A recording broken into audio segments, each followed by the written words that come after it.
Hello dear class 9 students. आज आपण आपला सायन्स सब्जेक्टचा चॅप्टर 3 सुरू करतोय.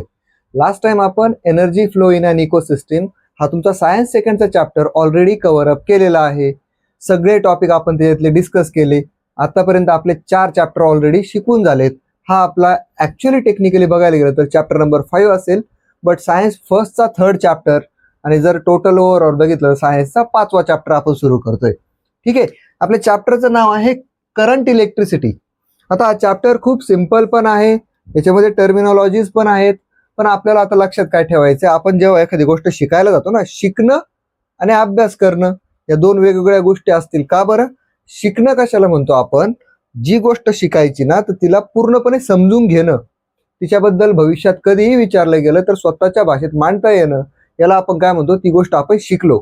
आणि त्या गोष्टीचा मी जर म्हणजे आपण काय म्हणतो पाठांतर केलं, अभ्यास करायच्या नावाखाली मी जर रट्टा मारला तर ते मला तेवढंच माहित राहील जेवढं काय म्हणू आपण बुकमध्ये छापलेलं असेल, किंवा त्याच्याबद्दल मला प्रॅक्टिकली काही माहित नसणार आहे.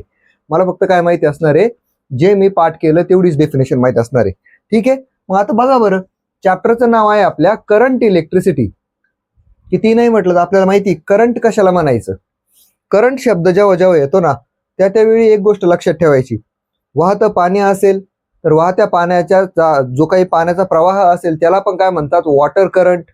वारं येत असेल त्याला आपण काय म्हणतो? Wind current. मग करंट शब्दाचं मिनिंग काय घ्यायचं इथं?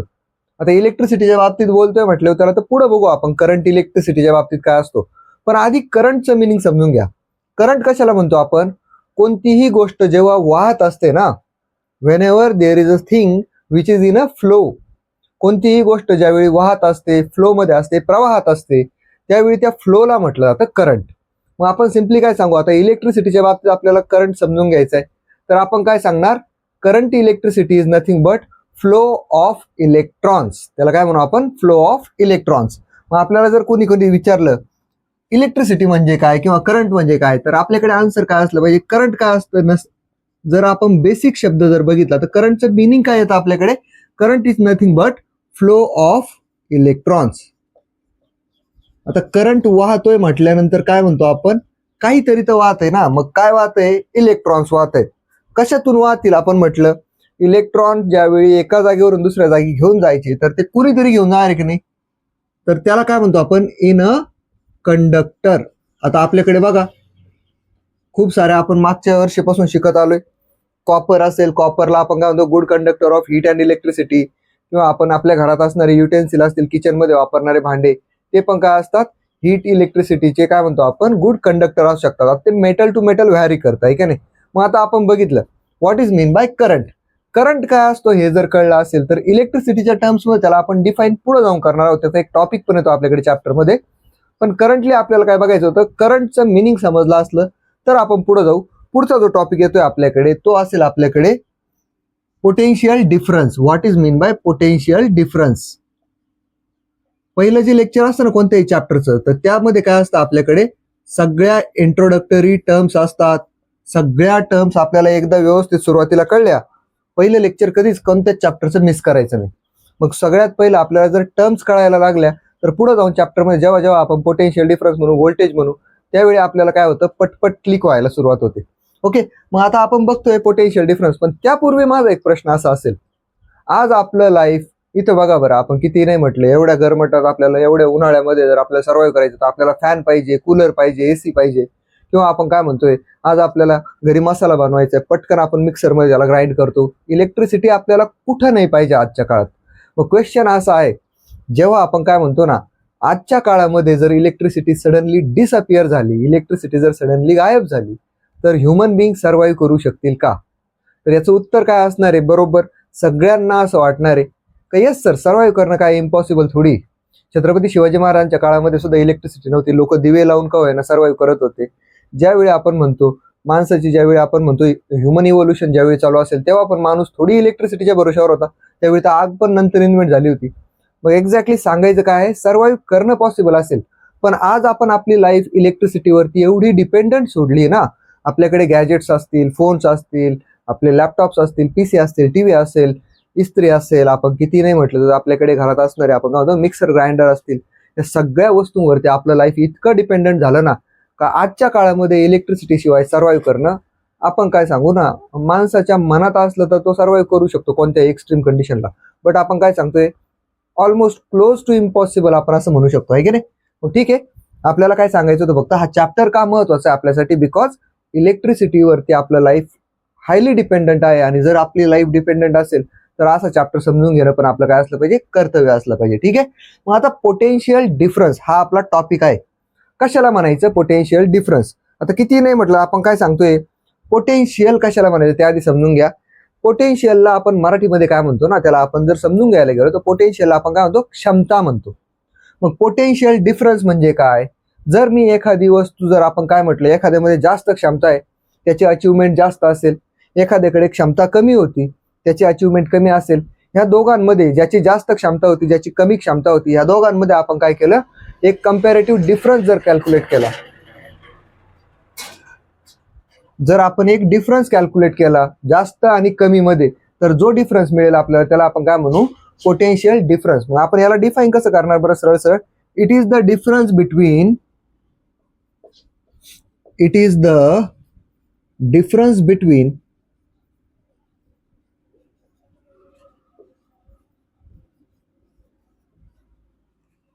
कशाचा डिफरन्स आहे हा, आपण याला कसं सांगतो बरं सरळ सरळ, higher potential. It is the difference between higher potential to the lower potential.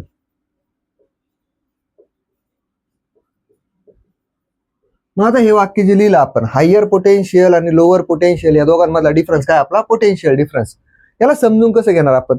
Suppose बघा बरं, आपल्याकडे आपण काय केलं, आपल्या घरी पाण्याची टाकी असते मोठी, बरोबर, एक कंटेनर आहे मोठं, पाण्याची टाकी वगैरे असेल आपल्याकडे.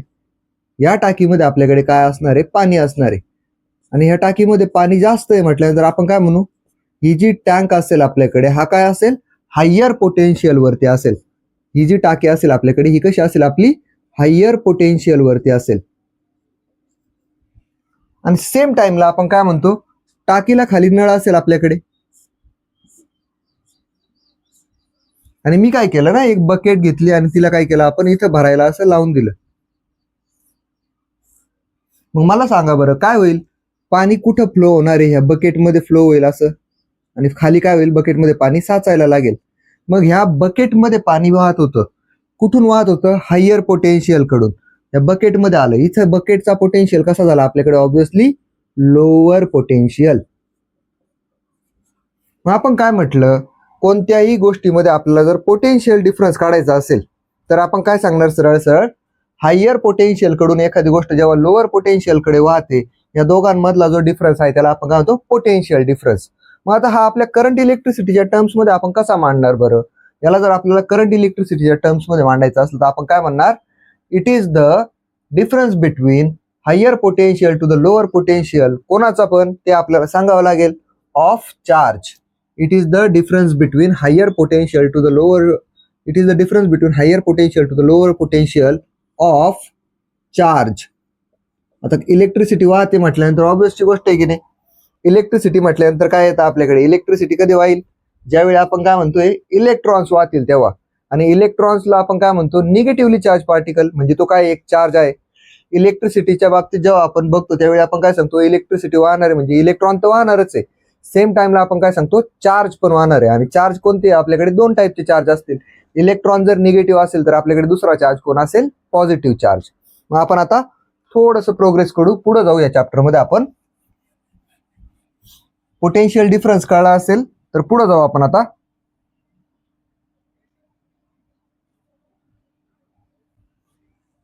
आता आपण काय म्हटलं होतं, दोन गोष्टी म्हटलं आपण, काय, इलेक्ट्रॉन्स वाहतात आणि चार्ज पण वाहतो. मग इलेक्ट्रॉन वाहतात, कुठून कुठं वाहतील, आणि चार्ज वाहतो तर तो कुठून कुठं वाहील. बघा आपण काय सांगतोय, चार्ज जो असतो ना तुमचा, चार्ज म्हणजेच काय, आता बॅटरीवरती बघितलं तुम्ही एखाद्या, तर प्लस आणि मायनस दोन्ही चिन्ह लिहिलेले असतात. याचा अर्थ प्लसला आपण थोडा वेळ चार्ज कन्सिडर करू, मायनसला आपण कोण म्हणू, इलेक्ट्रॉन्स म्हणू, आहे का नाही. मग आपल्याकडे जो चार्ज असेल ना, त्याचं डायरेक्शन काय असणार आहे, फ्लोचं, charge will flow from higher, charge काय करणार आहे आपल्याकडे, हायर पोटेन्शियल कडून कुठं वाहणार आहे, आपला लोअर पोटेन्शियल कडे. कुठं वाहणार आहे, लोअर पोटेन्शियल. चार्ज काय करतो, हायर पोटेन्शियल कडून लोअर पोटेन्शियल कडे. आणि मला सांगा, एखादी जर बॅटरी असेल तर तिच्यामध्ये आपण काय सांगतोय, ऑलवेज जे काही चार्ज असतं त्याचं डायरेक्शन कुठून असतं, प्लस कडून मायनस कडे.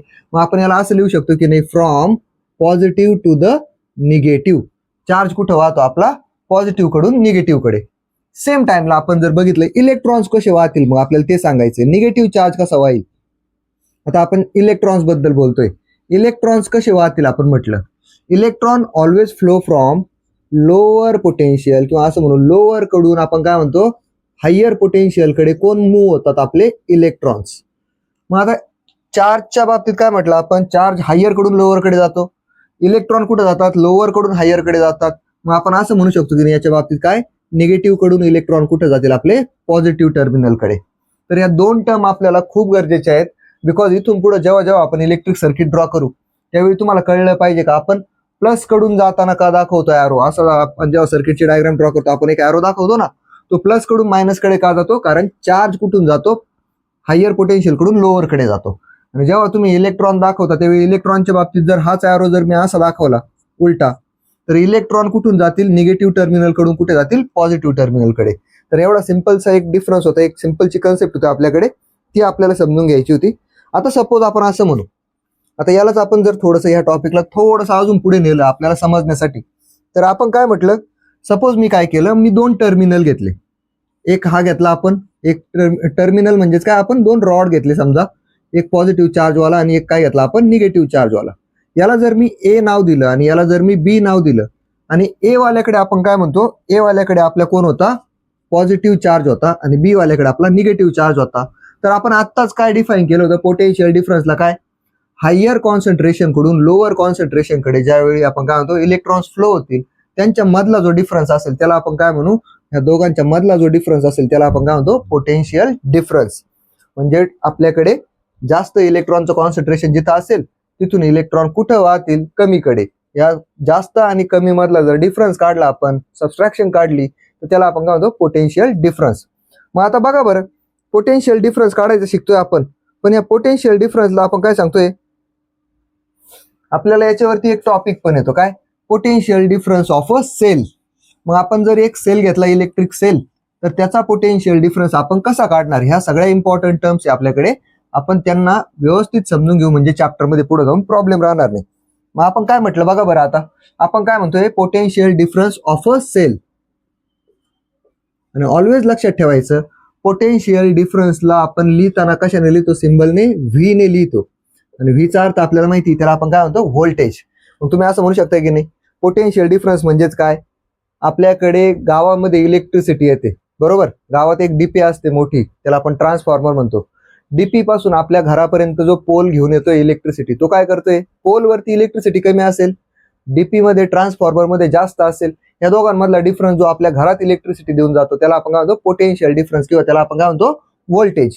घरात किती इलेक्ट्रिसिटी येते, आपल्या किती व्होल्टेजची, तर आपल्या घरात जी इलेक्ट्रिसिटी येते ती असते 230 वोल्ट्स. ठीक आहे. मग आता पुढे जाऊन बघू आपण, सरळ सरळ या टॉपिकला समजून घेतोय आपण. मग जर आता आपण हे दोन टर्मिनल समजून घेतले होते सेलचे, तर आपण आता काय म्हणू बरं, आपल्याकडे सरळ सरळ पोटेन्शियल डिफरन्स जर आपण हे दोन पॉईंट कन्सिडर केले, ए आणि बी, यांच्या मधला मला काय काढायचं आहे, पोटेन्शियल डिफरन्स. तर आपण त्याला कसं काढणार बरं, सरळ सरळ पोटेन्शियल डिफरन्स कसा काढतो आपण, द पोटेन्शियल डिफरन्स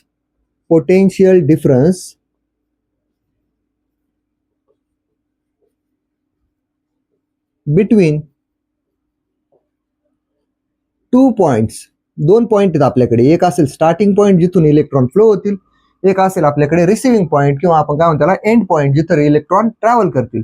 या दोन पॉइंट मधला जर आपल्याला पोटेन्शियल डिफरन्स काढायचा असेल, तो कसा काढतो आपण, इज इक्वल टू, त्याला काढतो आपण टोटल वर्क डन. आता इलेक्ट्रिसिटी येईल तर ती काहीतरी काम पण करेल ना, बोगस तर नाही येणार.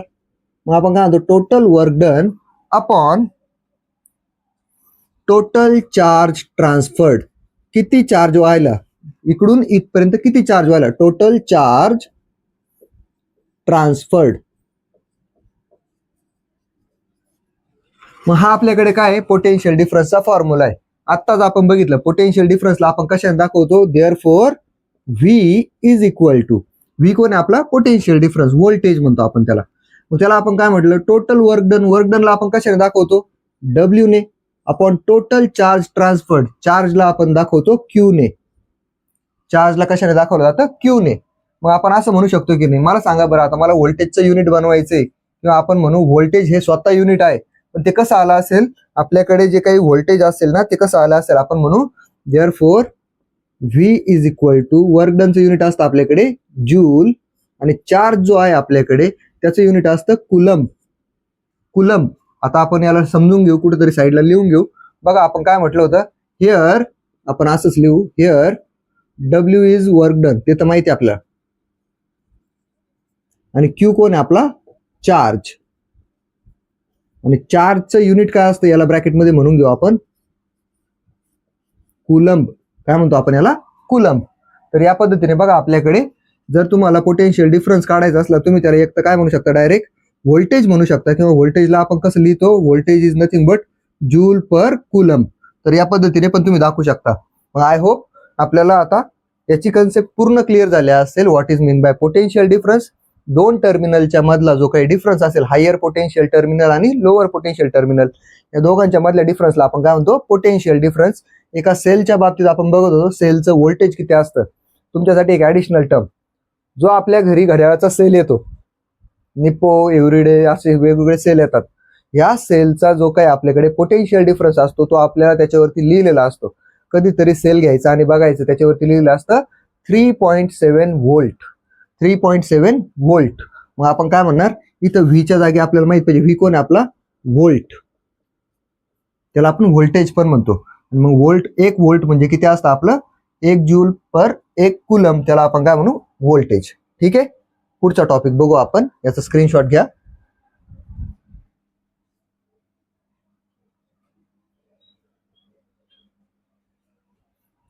ओके. आता बघा आपल्याकडे पुढची जी कन्सेप्ट आहे ती आहे आपल्याकडे कन्सेप्ट ऑफ फ्री इलेक्ट्रॉन्स. कशाला म्हणायचं फ्री इलेक्ट्रॉन? कोण असतात फ्री इलेक्ट्रॉन? यासाठी बघा आपण 8वी मध्ये जे कन्सेप्ट शिकलो होतो त्या आपल्याला सगळ्या उपयोगी पडतील. आता आपण 8वीला असताना बघितलंय ना, बऱ्याचशा एलिमेंटकडे काय असतं, जेव्हा त्यांचं आपण इलेक्ट्रॉनिक कॉन्फिगरेशन लिहितो त्यांच्याकडे काय असतात? फ्री इलेक्ट्रॉन असतात, ज्यांना आपण म्हणतो व्हॅलेन्स इलेक्ट्रॉन. आणि हे इलेक्ट्रॉन कशासाठी असतात बरं? These electrons are available for movement. एका जागेवरून दुसऱ्या जागी जाण्यासाठी कोण असतील आपल्याकडे? हे फ्री इलेक्ट्रॉन असतील. मग बघा बरं, आपण आता बघितलं, समजा मी एक वायर घेतली. आता वायर खूप छोटी असते, पण आपल्याला स्टडी करायचं म्हणून मी काय केलं, त्या वायरला असं थोडंसं ब्रॉड ड्रॉ केलं. आपण ड्रॉ केलं, तिला ब्रॉड ड्रॉ केलं. त्याची गरज काय आपल्याला? तिच्या आतमध्ये काय चाललं ते बघायचं आपल्याला. मग हा वायरचा तुकडा घेतला आपण. या वायरच्या तुकड्यात काय असतील बरं? इलेक्ट्रॉन्स असतील. इलेक्ट्रॉन रॅन्डमली कुठं पण असतील की नाही आपण म्हणू. आता इलेक्ट्रॉनला काही डायरेक्शन थोडे असणार आहे. इलेक्ट्रॉन कुठं पण असतील आपले, एक इकडं एक तिकडं, आपण कुठेही म्हणू. इलेक्ट्रॉनचं डायरेक्शन कसं असणार आहे आपल्याकडे? रॅन्डम असणार आहे. मग आता हे जे इलेक्ट्रॉन होते आपल्याकडे हे कसे आहेत आपले? रॅन्डम डायरेक्शन मध्ये. मग आता हे रॅन्डम डायरेक्शनचे जे इलेक्ट्रॉन आहेत, मला यांना काय करायचं? यांना वाहू द्यायचंय. हे इलेक्ट्रॉन काय आहेत आता? हे फ्री आहेत सध्या. यांना आपण काय म्हणतो? हे कुठंच वाहत नाही, हे एका जागी असतील. पण मला ह्या इलेक्ट्रॉन्सला काय करायचंय? मला यांना वाहायला लावायचं, यांना फ्लो करायचं, यांचा करंट मला एस्टॅब्लिश करायचा. काय करावं लागेल मला? यांना आपल्याला चार्ज द्यावा लागेल. आणि चार्ज कसा देणार आपण? ऑब्वियसची गोष्ट आहे, आपण 8वीला बघा इलेक्ट्रिसिटीच्या चॅप्टरमध्ये आपण 8वीला सर्किट शिकलो होतो, इलेक्ट्रिक सर्किट. आपण काय जोडणार याला? एक बॅटरी जोडणार. बॅटरी जोडली आणि आपण काय लावली? एक की लावली, तर काय होईल आपल्याकडे? सर्किट कम्प्लीट होईल, आहे का नाही? मग आपण की लावली. बॅटरीमध्ये आपल्याला माहिती आहे मोठी जी लाईन असते आपली, ही मोठं टर्मिनल ते कोण असतं? प्लस. दुसरं असतं ते काय असतं? Negative terminal. मग आता आपण काय केलं बरं? एक बॅटरी लावली, की मध्ये आपण की ऑन केली, तर काय होईल याच्यामध्ये? चार्ज फ्लो व्हायला लागेल. चार्ज कुठून कुठं फ्लो होतो? मगाशी शिकवलं होतं मी म्हणून. इलेक्ट्रॉन्स जे असतात ते कुठून कुठं फ्लो होतील? इलेक्ट्रॉन फ्लो होतील आपले निगेटिव्ह टर्मिनल कडून पॉझिटिव्ह कडे. म्हणजे इलेक्ट्रॉनचा फ्लो कुठे येईल आपला? ह्या डायरेक्शनने. आणि चार्ज कुठून कुठं फ्लो होतो? पॉझिटिव्ह कडून निगेटिव्ह कडे. म्हणजे इकडे आपला कोण व्हाईल? चार्ज व्हाईल असा. मग आता याचा परिणाम काय झाला बरं? फरक काय पडला? आपण एक सर्किट बनवलं तर त्याचा फरक काय पडला? फरक असा पडला, जे इलेक्ट्रॉन आधी कोणत्याही रॅन्डम मोशन मध्ये होते, आपण म्हटलं जे आपले इलेक्ट्रॉन होते ते इकडे तिकडे कुठे पण त्यांचं डायरेक्शन नव्हतं त्यांच्याकडे. आता ते इलेक्ट्रॉन काय करतील? त्यांना करंट भेटला, आपण म्हणू चार्ज भेटला, तर ते इलेक्ट्रॉन काय करतील आपले? आता एका युनिफॉर्म डायरेक्शन मध्ये वाहायला लागतील. म्हणजेच काय? आपल्याला माहिती इलेक्ट्रॉन कुठं वाहतो? आपण म्हटलं होतं निगेटिव्ह कडून पॉझिटिव्ह टर्मिनल कडे. मग आपले जे इलेक्ट्रॉन्स आहेत बघा, सगळे इलेक्ट्रॉन काय करायला लागले आता? एक सर्टन फ्लो आता फॉलो करायला लागले. मग आपल्याला याच्यावरूनच कळलं पाहिजे का हा चार्ज काय करतो एखाद्या याच्यामध्ये इलेक्ट्रिक सर्किटमध्ये. बॅटरीचा रोल काय असतो, इलेक्ट्रॉन्सला चॅनलाइज करणं हा काय असतो आपल्या बॅटरीचा रोल असतो. ओके, फ्री इलेक्ट्रॉन मध्ये आपण काय सांगितलं, बॅटरीचा रोल काय असतो, बेसिकली बॅटरी काय करते, इलेक्ट्रॉन्सला चॅनलाइज करते, त्यांचा फ्लो काय करते, एका युनिडायरेक्शनल पॅटर्न मध्ये त्याला फ्लो व्हायला भाग पाडते. आणि त्यानंतर आपण जर आलो पुढं तर आपल्याकडे पुढची एक कन्सेप्ट राहते, हिच्यावर एक कन्सेप्ट पण बघू आणि हिचा आपण न्यूमेरिकल पण बघू. काय म्हटलं आपल्याला, what is mean by electric current. मी तुम्हाला मागाशी करंटची डेफिनेशन दिली होती, काय, flow of electron through a conductor. पण आपल्याला ज्यावेळी असे टेक्स्च्युअल ज्यावेळी डेफिनेशन विचारले जाते ना, त्यावेळी आपण लक्षात ठेवलं पाहिजे करंटला आपल्याला डिफाईन करावं लागतं. मग करंट ऍक्च्युली काय आपल्याकडे, it is nothing but flow of charge through a conductor. एका कंडक्टर मधून फ्लो होणार आहे. कंडक्टर कोण आहे आपल्याकडे, वायर असू शकते, एलिमेंट असू शकतो, कोणता पण मेटल. नंतर आपण काय सांगतोय, the flow of charge through a conductor per unit time. म्हणजेच काय, किती चार्ज वाहत असेल पर युनिट टाइम, त्याला आपण काय म्हणतो, करंट. मग या करंटला जर आपण बघितलं, इलेक्ट्रिक करंटला आपण कशाने दाखवतो, आय ने दाखवतो. कॅपिटल आय ने आपण करंट दाखवतो. करंट म्हणजे आपण काय म्हटलं होतं, flow of charge per unit time. Per म्हणजे काय, अपॉन, हे खूप वेळा सांगितलंय. मग चार्ज पर टाइम आपण त्याला असं म्हणू, चार्ज पर युनिट टाइम. त्याला जर आपण बघितलं तर आय म्हणजे कोण आहे आपला current, is equal to Q कोण आहे आपला चार्ज, अपॉन टी कोण आहे आपला टाइम. आणि मला जर या करंटचं युनिट बनवायचं असेल तर युनिट कसं बनणार, आपल्याकडे चार्जचं युनिट असतं कुलम, मागाशीच सांगितलं होतं कुलम. टाइम कशात घेतो आपण, याचा युनिट टाइमचा काय, सेकंड्स. मग कुलम पर सेकंड याला जर बघितलं आपण तर आपण काय म्हणणार, coulomb per 1 coulomb per 1 second. त्याला आपण कशाने दाखवतो, it is nothing but 1 ampere.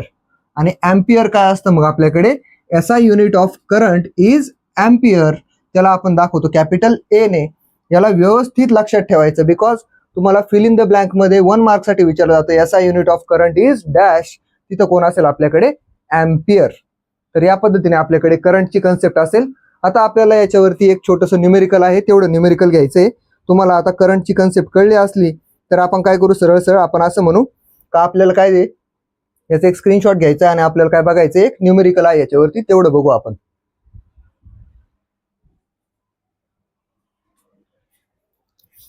ठीक आहे, आपण आता एक शेवटचं एक न्यूमेरिकल घेऊ आजच्या लेक्चरचं आणि मग आपण लेक्चरला थांबू हवं तर, कारण चॅप्टर आपल्याकडे अजून आपल्याला 3-4 लेक्चर जाऊ शकतो, कारण चॅप्टर कन्सेप्च्युअली थोडासा जास्त लेंदी म्हणू शकतो आपण, किंवा याच्यामध्ये कन्सेप्ट ज्या येतात ना त्या खूप जास्त येतील. बट चॅप्टर सोपा आहे आणि सोपा करण्यासाठीच आपण इथं आहोत. तुम्हाला माहिती आहे आपण कधीच कोणती गोष्ट अवघड ठेवत नसतो. ठीक आहे, मग आता आपण जर बघितलं, आपल्याला एक न्यूमेरिकल दिलेलं आहे. काय म्हटलं आपल्याला त्या न्यूमेरिकल मध्ये, एका कंडक्टर मधून काय म्हणतोय आपण, 0.4 एम्पियरचा काय वाहतोय, चार्ज वाहतो. आता न्यूमेरिकल सोडवण्याची पद्धत आपली तुम्हाला माहिती आहे. आपण काय करतो, सगळ्यात पहिलं गिवन डेटा लिहून घेतो आपण. गिवन काय आपल्याला, करंट दिलेला आहे आपल्याला, किती दिलाय तो, I that is equal to, I ची व्हॅल्यू दिलेली आपल्याला किती, 0.4 एम्पियर. किती दिलाय आपल्याला करंट, 0.4 एम्पियर. तुमच्या टेक्स्टबुक मध्ये करंटच्या टॉपिक नंतर हे न्यूमेरिकल आहे बघा. आपल्याला करंट दिलेला आहे, काय म्हटलंय, आणि आपल्याला काय दिलं त्यांनी, हा करंट किती वेळासाठी कंडक्टर मधून पास केला आपण, फॉर 5 मिनिट्स. टाइम दिला आपल्याला, T is equal to 5 minutes. आता मला एक सांगा बरं, इथंच आपण बघून घेऊ ही गोष्ट. हा करंट कशात आहे, एम्पियर मध्ये. एम्पियर काय, एसआय युनिट. टाइम कशात आहे, मिनिट मध्ये. आता हे एसआय युनिट आहे का, जर एक युनिट एसआय आहे तर दुसरं पण आपल्याला एसआय बनवावं लागेल. मग आपल्याला माहिती आहे एका मिनिटामध्ये किती असतात बरं seconds, 1 minute is equal to 60 seconds. जर इथपर्यंत माहित असेल तर आपण काय म्हणू बरं, आपल्याला याला सेकंड मध्ये कन्वर्ट करायला काय करावं लागेल, 5 × 60 म्हणजे किती येतील आपले, 300 सेकंड्स. टाइम किती आला आपल्याकडे, 300 सेकंड्स. कळलं, आपण काय केलं, फक्त मिनिटला कशात कन्वर्ट केलं, सेकंड मध्ये. आणि नंतर आपल्याला काय म्हटलंय, what was the value of charge flowing through the conductor. म्हणजे आपल्याला कोण विचारलंय, गिवन झालं आपलं, एवढं तर दिलेलं आहे.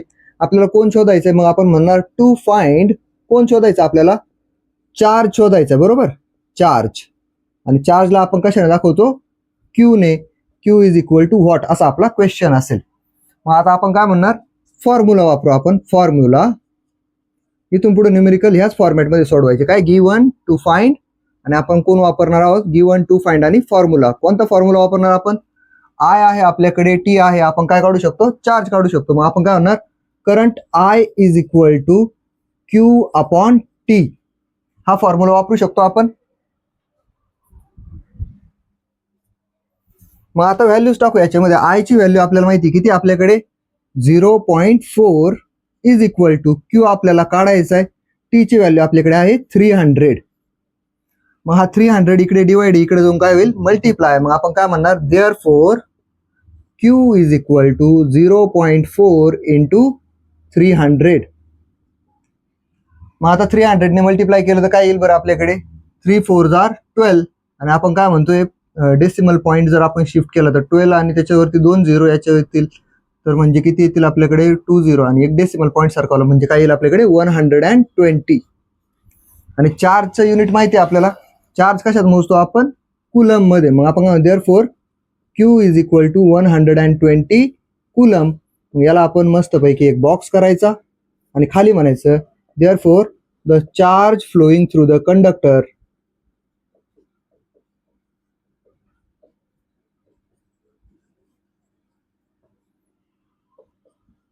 the charge flowing through the conductor is 120 coulomb. तर या पद्धतीने आपलं हे न्यूमेरिकल असेल बघा. खूप सिम्पलचं न्यूमेरिकल होतं आपल्याकडे.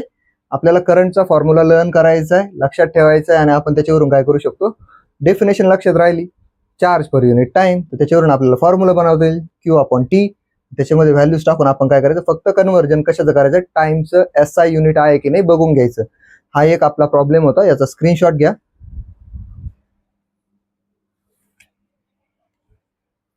Okay then. मग आजचं आपलं जे लेक्चर असेल त्यामध्ये आपण काय काय बघितलं. आपण बघितलं what is mean by current by concept.